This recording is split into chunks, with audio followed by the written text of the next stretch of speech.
सभी स्टूडेंट्स के लिए एक मैसेज शेयर करना चाह रही हूँ।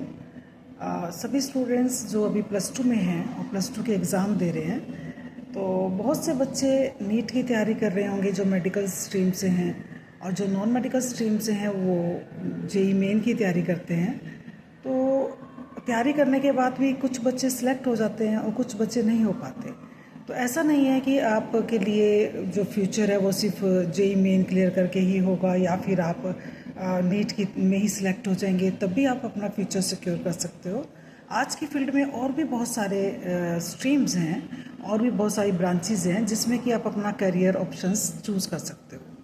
तो हो सकता है कि कुछ आप स्टूडेंट्स ब्रेक लेंगे, गैप लेंगे और फिर से दोबारा ट्राई करेंगे, तो चलो उससे भी आपका थोड़ा बेसिक्स क्लियर होते हैं, थोड़े आपके और भी आप अपने आप को इम्प्रूव करते हो सब्जेक्ट नॉलेज में। तो मेरी तरफ से आपको सजेशन है, अगर आप थोड़ा गैप नहीं लेना चाह रहे हो और अपना आगे पढ़ाई कंटिन्यू करना चाहते हो, तो आप सिंपली बीएससी में एडमिशन ले सकते हैं। और भी स्ट्रीम्स हैं आजकल, आपका एआई है, आपका ग्राफिक्स है, और आपके और भी स्ट्रीम्स, मेडिकल स्ट्रीम में भी, आपके फार्मेसी में भी स्ट्रीम्स हैं, फिजियोथेरेपी में भी है, मेडिकल साइड से बहुत सारे स्ट्रीम्स हैं। बट अगर आपको ट्रेडिशनल स्टडी करनी है, अपना बीएससी का स्टडी करना है, तो आप बीएससी भी ऑप्ट कर सकते हो। अब बीएससी में क्या है कि जो मेडिकल वाले स्टूडेंट्स हैं, मैं उनके लिए बताना चाहूँगी कि हमारे पास ऑनर्स बीएस जो आपके मेडिकल के सब्जेक्ट्स होते हैं, तो आप जूलॉजी मेजर ले सकते हो, बॉटनी मेजर ले सकते हो, केमिस्ट्री मेजर ले सकते हो। तो जूलॉजी मेजर में, जैसे मैं I belong to the subject zoology, so zoology major में आपको बहुत से सब्जेक्ट्स आगे फर्दर आपको एडवांस स्टडी मिलेगी।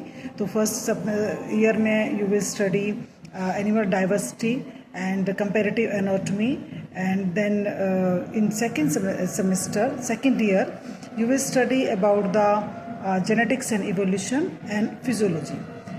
अगर आप मेजर जूलॉजी लोगे तो you need to learn two more subjects like apiculture and medical diagnostic.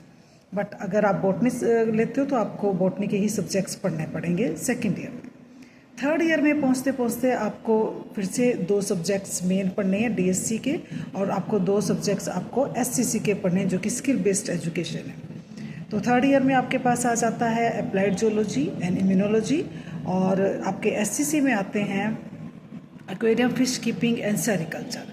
तो ये बहुत डाइवर्स आपको सब सब्जेक्ट्स मिलेंगे, टॉपिक्स मिलेंगे, जिससे कि आपको पता लगेगा कि आप जूलॉजी में एडवांस स्टडी कर सकते हो। Further you can try for higher education like post graduation in zoology और सम अदर फील्ड्स, तो आप और भी सिलेक्ट कर सकते हो।